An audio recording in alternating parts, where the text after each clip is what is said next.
जय श्री राधे कृष्ण भक्तों। आज की कथा भक्त माँ की कथा है, जो कि भक्त विलोमंगल जी की है। चिंतामणि सूरदास कथा है। इनका नाम चिंतामणि से कैसे जुड़ा, कैसे इन्हें भगवान की भक्ति हुई, आइए कथा सुनाते हैं। विलोमंगल जी एक ब्राह्मण परिवार से और भगवान जी के प्रेम भक्त थे। दक्षिण में कृष्णा बीना नदी की एक तट पे रामदास नाम के एक ब्राह्मण रहते थे। उन्हीं के बेटे थे ये विलोमंगल जी। पिता ने बड़ी अच्छी सुंदर शिक्षा भक्त विलोमंगल जी को दी थी। इस कारण ये बहुत ही धार्मिक थे। समय पूरा होने के बाद पिताजी की मृत्यु हुई। अब पिता के न रहने के बाद इनका संग तो बुरे लोगों के साथ हो गया। बुरे लोगों से इनकी दोस्ती हो गई। एक दिन गांव में कहीं चिंतामणि नाम की एक वेश्या थी जो नाच रही थी, और जैसे ही इन्होंने देखा अपने मित्रों के साथ, तो इनका मन अब उस पे आ गया। चिंतामणि से इन्हें प्रेम हो गया। इनकी बुद्धि ने काम करना ही बंद कर दिया। अब तो दिन रात विलोमंगल जी को उन्हीं की ख्याल आते, उन्हीं की याद आती। सोते जगते हर पल उसी का चिंतन करते रहते, और चिंतामणि के घर ये रोज आने जाने लगे। ऐसा प्रसंग मिलता है कि विलोमंगल जी के पिता का श्राद्ध था। अब ये सोच रहे हैं कि मेरे पिता के श्राद्ध है, मैं चिंतामणि के घर कैसे जाऊं, और श्राद्ध की तैयारियां चल रही हैं। घर पे ब्राह्मण लोग आए हैं, लेकिन विलोमंगल का मन वहीं पे लगा है कि कैसे जाऊं मिलने।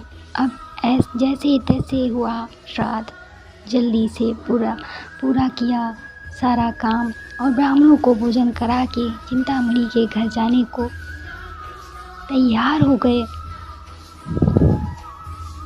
लोगों ने कहा, आज तुम्हारे पिता का श्राद्ध है, तुम्हें वहाँ आज नहीं जाना चाहिए। आज एक वेश्या के घर तुमको नहीं जाना चाहिए। पर विलोमंगल तो उससे प्रेम करते थे। विलोमंगल का मन तो चिंतामणि में ही लगा है। उनका विवेक ही खत्म हो गया। बुद्धि के मारे नहीं रह पा रहे हैं, क्या सही है और क्या गलत है।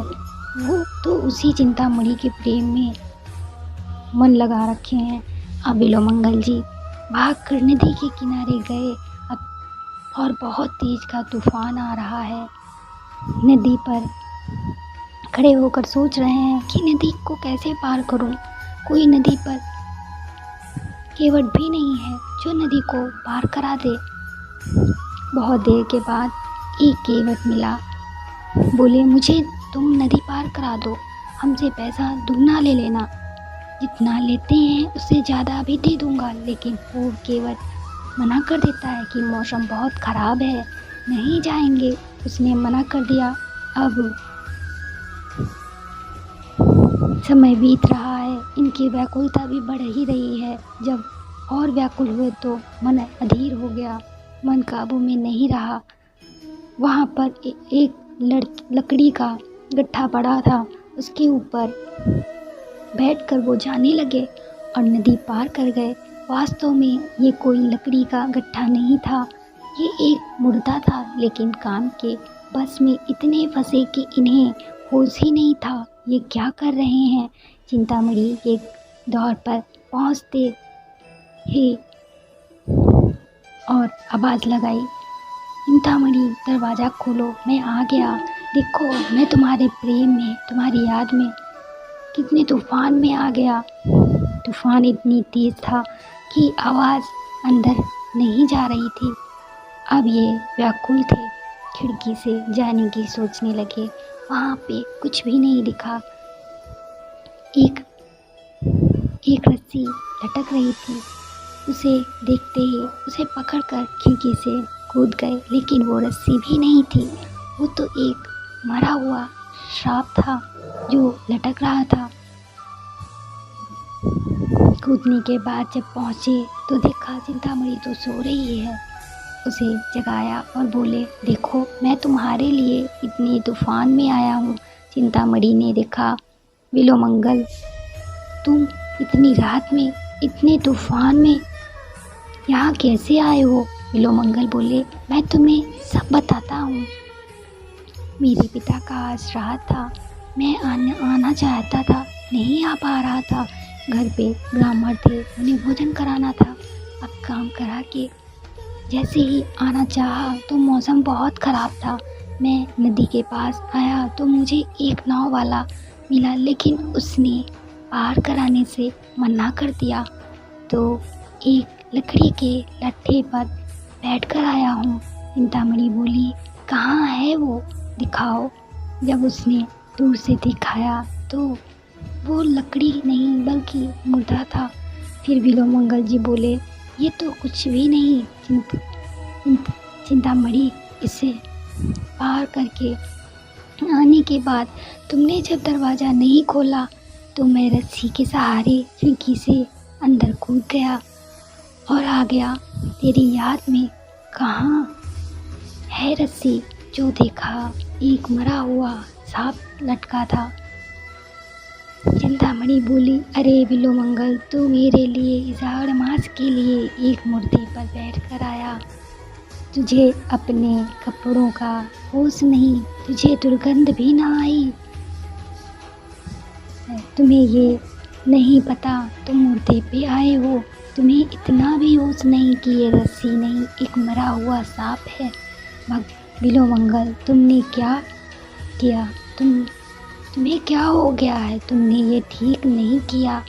ऐसी ही कथा हमने तुलसीदास जी के बारे में भी सुनी है, लेकिन भक्त माल में इस कथा का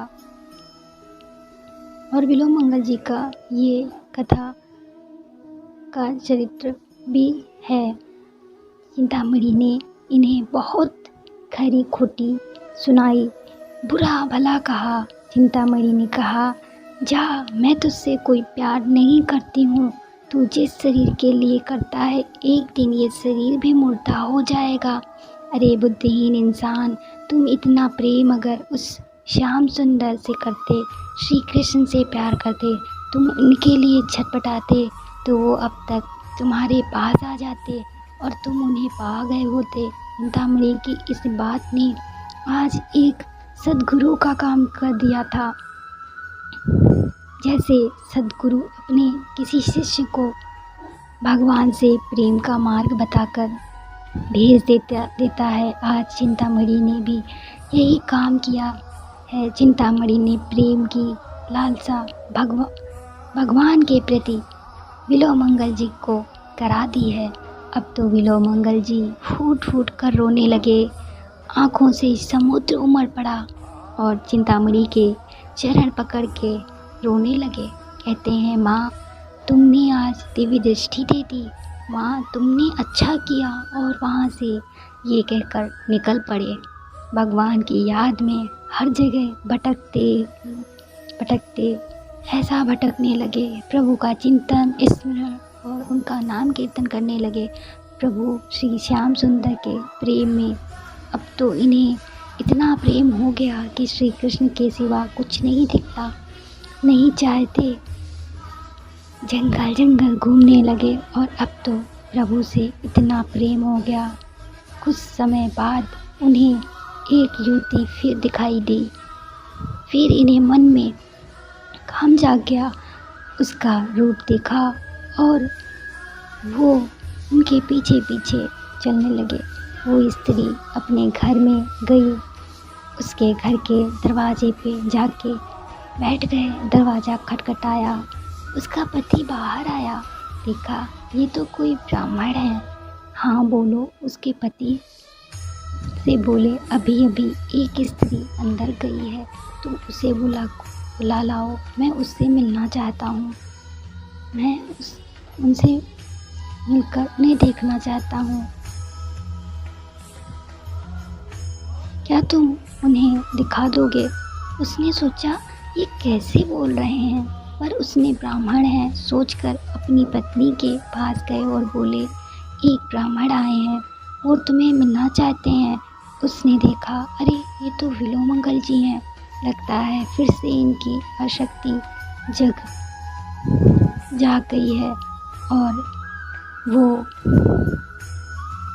काम में फंस गए हैं।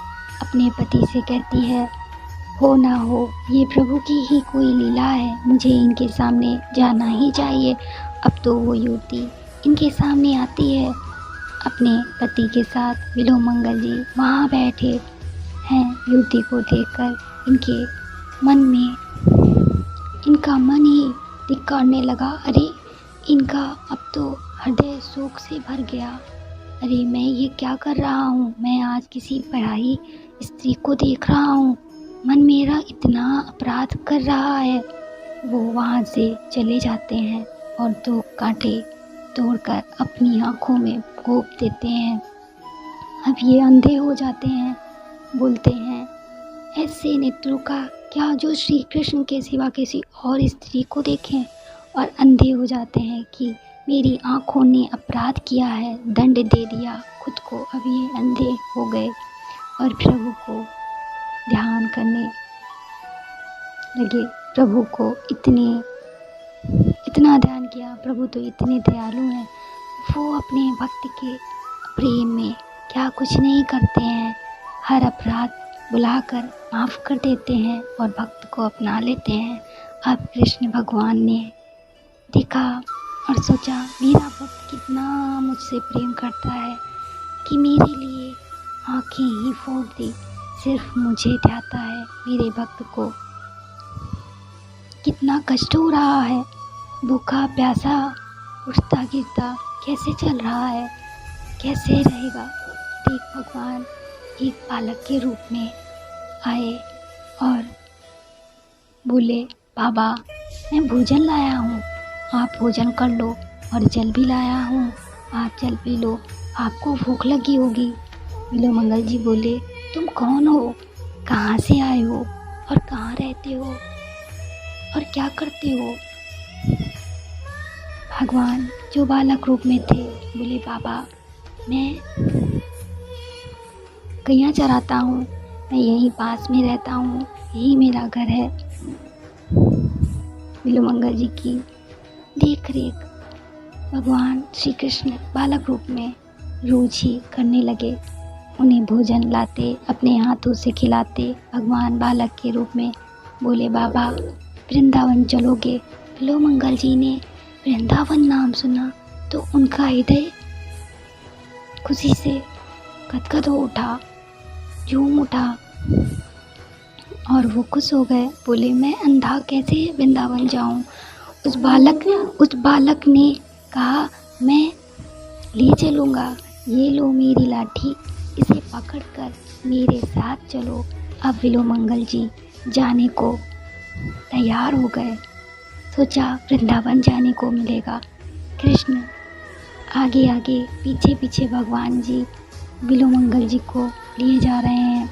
कृष्ण भगवान आगे आगे लाठी पकड़े हैं और बिल्वमंगल जी लाठी पकड़कर भगवान के सहारे आगे पीछे पीछे से जा रहे हैं। बिल्वमंगल को भगवान आज वृंदावन धाम ले जा रहे हैं। बालक रूप में बोले, बाबा वृंदावन आ गया है और अब मैं जाता हूँ। बिल्वमंगल ने अब हाथ पकड़ लिया, पहले लाठी पकड़ी थी, अब हाथ पकड़ लिया। हाथ का स्पर्श होते ही मानो आज बिजली सी आ गई हो शरीर में, एक प्रकाश सा हो गया हो। बिल्वमंगल जी को दिव्य दृष्टि मिल गई और देखा ये बालक और कोई नहीं, स्वयं भगवान कृष्ण हैं, जिनके लिए मैं दर दर भटक रहा हूँ, फिर रहा हूँ, घूम रहा हूँ, नाम गा रहा हूँ। आज वही भगवान मेरे सामने हैं। इनका शरीर रोमांचित हो गया, आँखों से प्रेम के आंसू की धारा बहने लगी। भगवान का हाथ और जोर से पकड़ लिया और कहा, अब पहचान लिया है प्रभु, बहुत दिनों बाद मिले हो, अब छोड़ूंगा नहीं। भगवान ने कहा, छोड़ते हो या नहीं। बिल्वमंगल जी ने कहा, नहीं और कभी भी नहीं। जब ऐसा कहा तो उस बालक रूप भगवान ने हाथ को जोर से झटका देकर हाथ छुड़ा लिया अपना हाथ छुड़ाया। हाथ छुड़ाते ही भगवान जी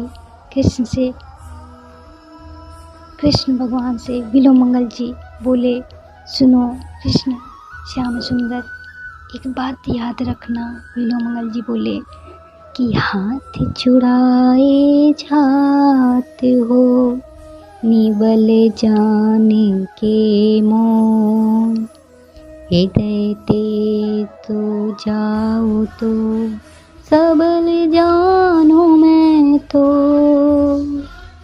हरि मैं नैनहीन तुम नैना। कहते ही ऐसा सुनते भगवान बहुत प्रसन्न हुए।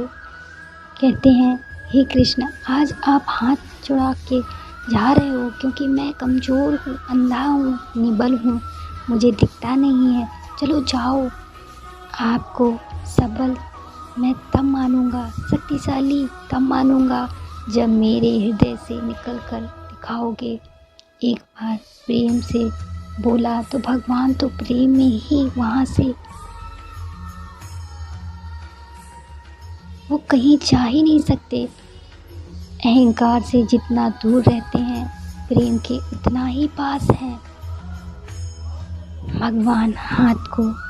भगवान से बोले बिल्वमंगल जी, भगवान हाथ तो कोई भी छुड़ा सकता है, अगर मेरे दिल से निकल के जाओगे तब मैं तुम्हें सबल कहूँगा, क्योंकि उन्हें अब सच्चा प्रेम सिर्फ अपने भगवान श्री कृष्ण से ही हो गया था। और जब प्रेम सच्चा हो और भगवान के सिवा कोई नहीं मन में हो तो भगवान भला कहाँ जा सकते हैं। हृदय से स्वयं भगवान भक्त के कहीं नहीं जा सकते। कहते हैं ना, भगवान भक्त के बस में है, भगवान प्रेम के बस में है और भक्त के बस में हो जाते हैं। कृष्ण प्रेम था बिल्वमंगल जी का ऐसा कि उन्हें सब बिल्वमंगल जी, दमड़ी जी कहने लगे। भक्तों, ऐसी थी कथा बिल्वमंगल जी की। और अब भगवान ने जब ये बात सुनी तो उनका हृदय गदगद हो गया। उनकी आँखों पे अपना कोमल सा कर कमल फिराया है। उनकी आंखें फिर से खुली और आज खूब वो दर्शन जी भर के श्याम सुंदर कृष्ण के कर रहे हैं और अपने आप को संभाल नहीं पा रहे हैं। बार बार चरणों में गिरते हैं और अपने प्रेम आंसुओं से भगवान के चरण धोने लगते हैं। और भगवान ने आज उन्हें उठाकर अपने गले से लगा लिया। भक्त भगवान का प्रेम ऐसा होता है, अगर इंसान कितने भी पाप क्यों नहीं कर ले, पर अगर अपनी गलती की सच्चे हृदय से क्षमा मांगता है तो भगवान उसे अवश्य ही माफ़ कर देते हैं, क्योंकि भगवान तो परम दयालु भगवान है। भगवान उसके लिए आते हैं, माफ़ कर देते हैं। भक्तों, ये कथा बिल्वमंगल जी की थी, जो सच्ची कथा है। बिल्वमंगल जी को ऐसे हुआ था श्री प्रभु कृष्ण से प्रेम। तो भक्तों, ये कथा आपको कैसी लगी? अगर आपको ये कथा अच्छी लगी है तो इस वीडियो को अपना प्यार दें और इसे लाइक करें और ज़्यादा से ज़्यादा शेयर करें फ्रेंड एंड फैमिली के साथ। आप अगर हमारे चैनल पर नए हैं तो हमारे इस चैनल को सब्सक्राइब करें, क्योंकि हम आपके लिए भक्त और भगवान की प्रेम भरी कथाएँ लाते रहते हैं। भक्तों, हमारे डिस्क्रिप्शन बॉक्स में हमारी इंस्टाग्राम लिंक है, उसे फॉलो करें और हमारे वीडियो को ज़्यादा से ज़्यादा प्यार दें। जय श्री राधे कृष्णा।